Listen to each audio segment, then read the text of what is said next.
financial argument. Follow us on YouTube.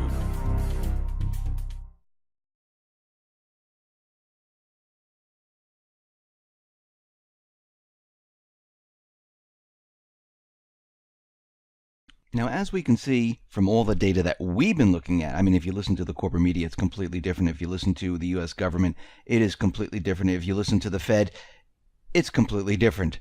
But when we're looking at all the economic data, what are we seeing? We're seeing the economy completely slowed down. The UMich consumer confidence, well, that data is showing us that the trend is slowing. Right now, it printed at 93.4. This is the lowest since October of 2016, right before the elections. And the biggest driver of the decline was a tumbling expectation index. People are not expecting the economy to get any better right now. And there are certain signs that actually point to this as being the real thing. And we've been looking at many different indicators. We've been looking at many different signs. We've been looking at many different aspects of the economy. And we start to put all these things together, and we do see the economy starting to implode on itself. Now, the last two times Americans were saving the amount that they are saving today, which is maybe a little bit more to maintain their lifestyles, the U.S. economy was in a recession. Right now, American households, they scaled back their pace of savings to the lowest level in 9 years. This is the lowest reading since a 2.8% rate in the final 3 quarters of 2007, just as the U.S. was entering a recession. Now, that is a sign, once again. Now, it's not like we're just looking at one indicator. We're looking at many different ones and putting them all together. And when you start to look at all of them and you start to say, okay, this one is saying we're in a recession because it happened last time, corporate tax receipts, they're declining. This is what happened in the last recession. State tax receipts are declining. This is what happened in the last recession. GDP numbers lower, even though they're manipulated, they're lower. This is what happened in the last recession. People losing jobs left and right. This is what happened in the last recession. Corporate debt rising. This is what happened in the last recession. When we start to look at all of this and we keep seeing the same patterns over and over, it tells us something.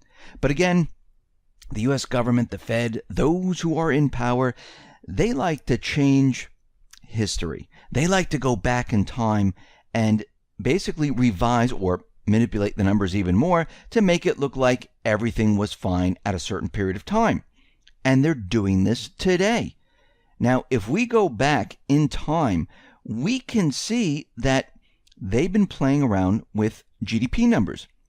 And what's very interesting is that the numbers under Donald Trump's presidency, they were all revised lower, or right before he became president. Now, one amusing finding here is that the following revisions in the third quarter of 2014 is now said to have been 5.2%, while the first quarter of 2015, that GDP number, which was blamed on, the really bad weather, and we had a lot of snow and things like that, they pushed that up to 3.2%. Now, that was under President Obama. So they're going back in time, and they're pushing these numbers up and making it seem like the economy was incredible at that time. Now, remember back in January of 2015, after we had a lot of heavy snow, cold weather across the country, and a lot of cities were getting hit, the first quarter GDPs, that was a disaster. Now, the Wall Street Journal, they came out saying, yeah, GDP is not going to be looking good. Basically, this is what they said. Brace for blizzards and other bad weather to hit the economy again this winter, though perhaps not as deeply as last year. The forecasting firm Macroeconomic Advisors on Thursday said heavy snowfall pounding the Northeast and parts of the Midwest will subtract 0.4 percentage points from the gross domestic product growth in the first quarter.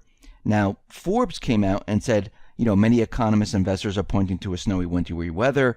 This is why we're seeing this weakness. And all this came out to be true. The GDP numbers came out, and the U.S. economy only grew by 0.2%. This is what they released. Yes, they go back and they say, okay, we have to adjust for seasonal anomalies and things like that, which are, their seasonal adjustments, and they brought it up a little bit.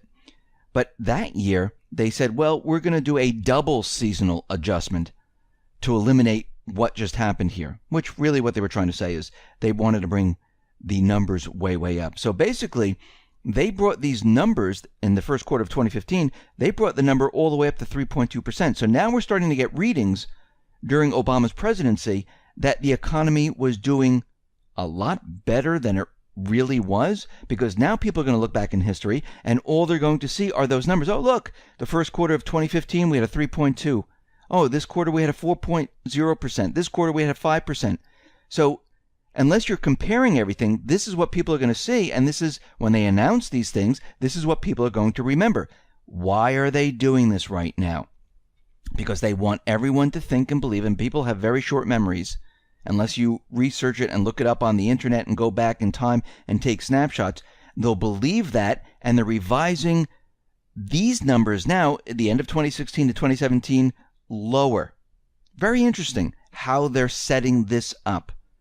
Now, we mentioned that the SEC, that's the Securities and Exchange Commission, they are now cracking down on cryptocurrencies. They're very, very nervous about cryptocurrencies. They're afraid of them. And so right now, any ICO, initial coin offering, they have to meet the SEC warnings. Now, what's very interesting about this is that the government, they really can't do anything about cryptocurrencies. Yes, they can put laws in place.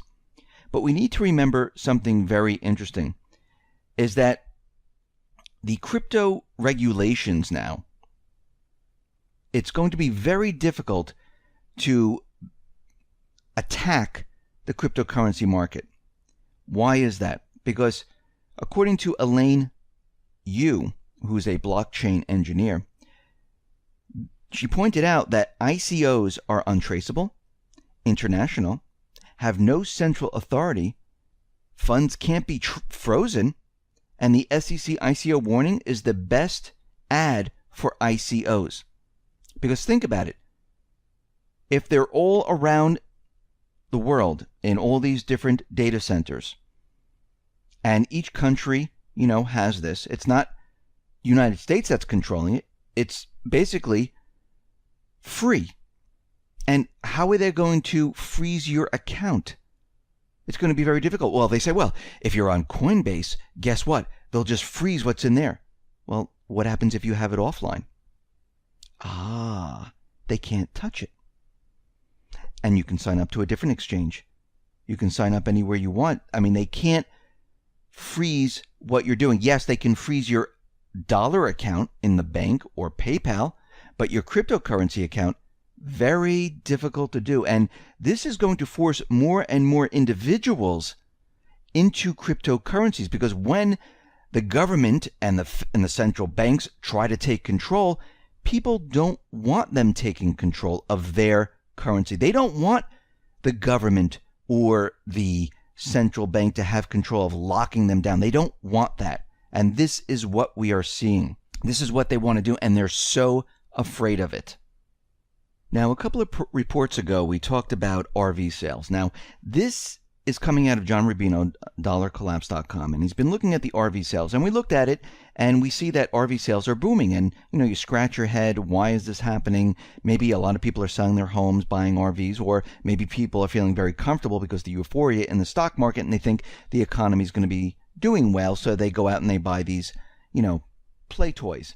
And they buy them, they keep them, and they use them. So he looked at this, and basically what he noticed is that every time RV sales go up, something very strange happens. We enter a recession. Now, this is kind of odd, but he explains what happens here. Because people become very comfortable. People have been seeing the market go up for many years. Those people that are asleep, they're thinking the economy is doing well. And every time, and if we look back over time, if we look back right before 2001, if we look back right before 2008, if we go back into the 90s, into the 80s, we see the same exact pattern. All of a sudden, RV sales go up, and all of a sudden, a couple months later, all of a sudden everything starts to crash, and then people try to get rid of the RVs. And we've been seeing this pattern over and over. Now, the RV sales today in 2016 going into 2017 is about 2 times as what it was back in 2008, which tells us people really feel comfortable. People think that this economy is absolutely fine. And if you look at this, you can see from 90 to 2000, each time the RV sales, well, the number of dollars that are spent are higher than the last time. And that's what we're seeing right now.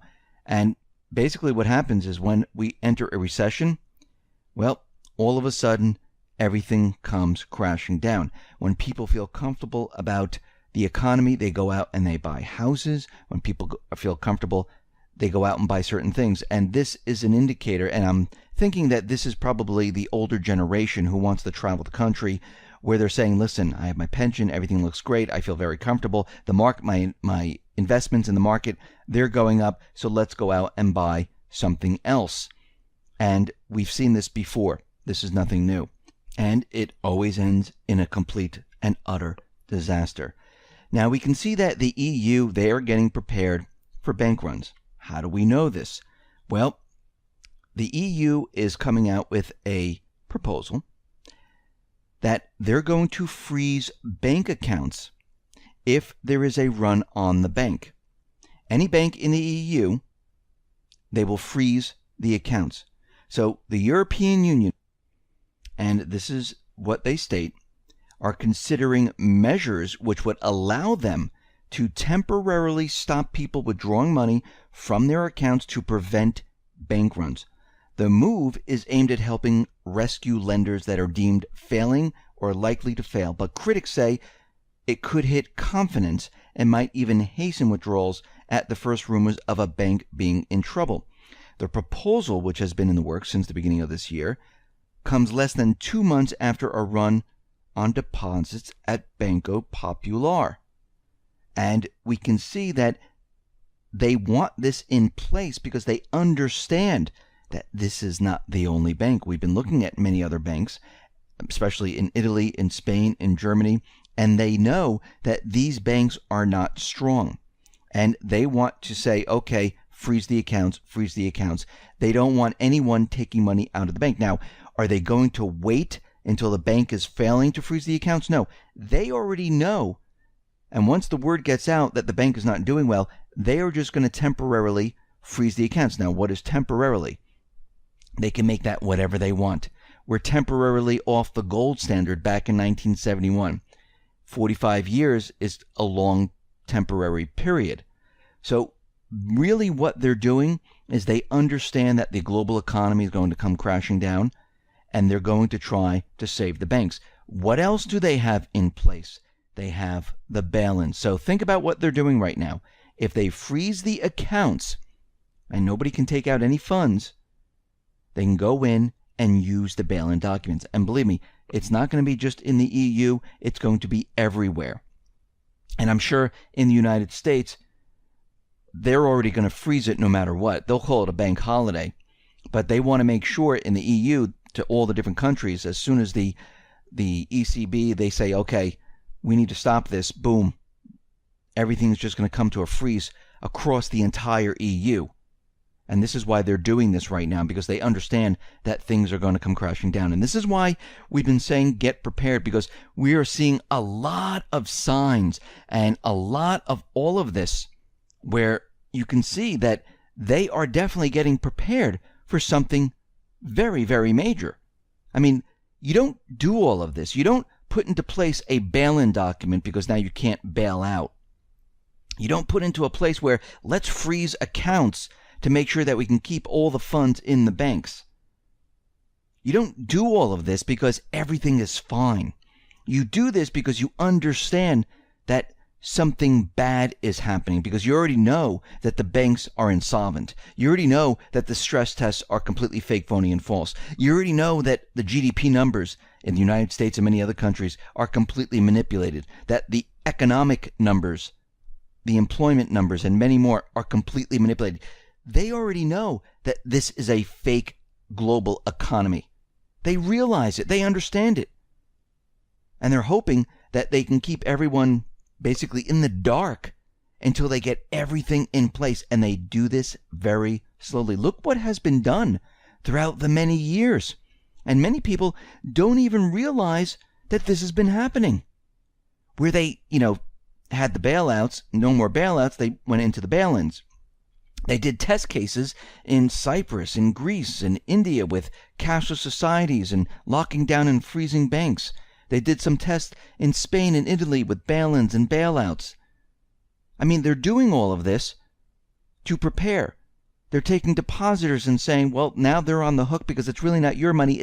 That belongs to the bank. But we'll just give you stocks instead. From a failing bank, of course. This is why you need to get prepared, because they're slowly doing it under the